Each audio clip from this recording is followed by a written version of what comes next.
Hi, I'm Sandy Stimpson. It's Thursday, May 7th, coming to you from my office to give you an update on our war against the coronavirus. We continue to try to source PPE. Interestingly, this morning I received a text, very unexpected, from a close friend that said they were going to donate a couple of thousand pair of gloves, which are badly needed, along with almost 1,000 of the Tyvek suits. We'll take that PPE and we'll distribute it to those areas that are the hottest areas where it's in the greatest need, so that we can continue to help support our health care providers in their quest to do their job. Yesterday the USA Health Department finished testing the jail employees, and so now there's conversation about whether to test the inmates. That's really a conversation that will go on between the sheriff and the health department at this time. On another note, yesterday was the first day of us accepting applications for Ignite Mobile, especially the close contact businesses which had fallen through the cracks on being able to get any unemployment compensation or any of the CARES PPP money. So in the first day we had 200 applications, a little over 200 applications, which we think is an excellent sign and is exactly what we hoped for. My understanding is we have processed 100 of those just to determine whether they were qualified to receive the grants. And so we'll continue to receive applications, we'll continue to process them, so that hopefully when the City Council brings it up next week, that they will vote to affirm this process, and then we'll be able to actually distribute money to those at this point, certainly among those who have the greatest need. One thing that I think is everybody's kind of forgotten about because of the war on the COVID virus, and that's the census. And it's just very important for those, especially while you still have a lot of time at home, is to go online and fill out the census data. I don't have with me what the letter looks like, but every home should have received the information packet from the Census Bureau that can be filled out online, so to make sure that you're counted for the state of Alabama, which is very important when it comes to the distribution of funding to the state of Alabama from the federal government.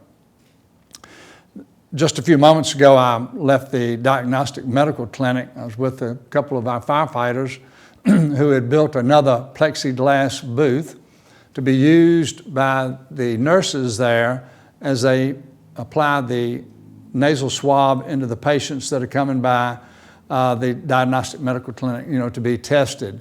Anyway, it's been really neat to see how the fire department has responded to build the equipment that's needed so that we can continue the testing. And what this booth does, the plexiglass booth, it replaces someone being in a car and having to stay inside the car with the window almost rolled up, and administering the test through that window. Well, now the patient can walk up to the outside of the booth and have the same test administered, protecting the patient and protecting the nurse that maybe is conducting the test. Today's National Day of Prayer. A huge event across the nation. Unexpectedly this morning, I had an opportunity to pray with Roy Ridgway. I really didn't even realize Roy was a pastor. I knew that he was the shoe shine man at the RSA Tower, and for many years he's shined my shoes as I've gone to Rotary.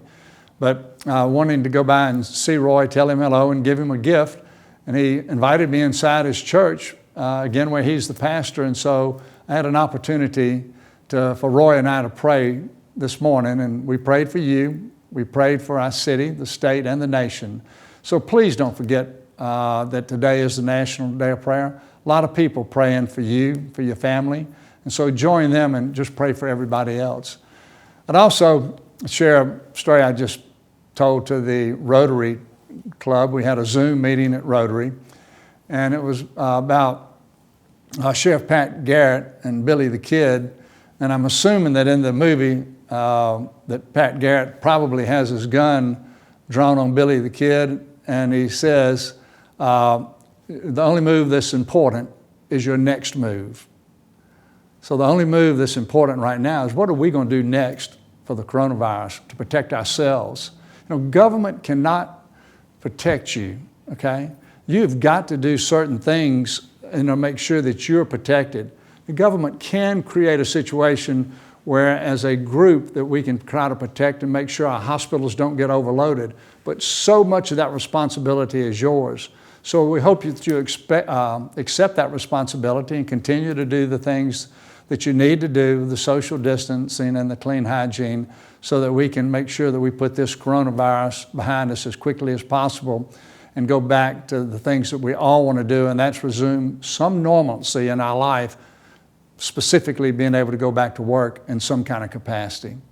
So thank you for spending time with me today. I don't know if George has any questions or not, but George, I'll flip. No questions from George, so we're all good. So thank you and God bless you.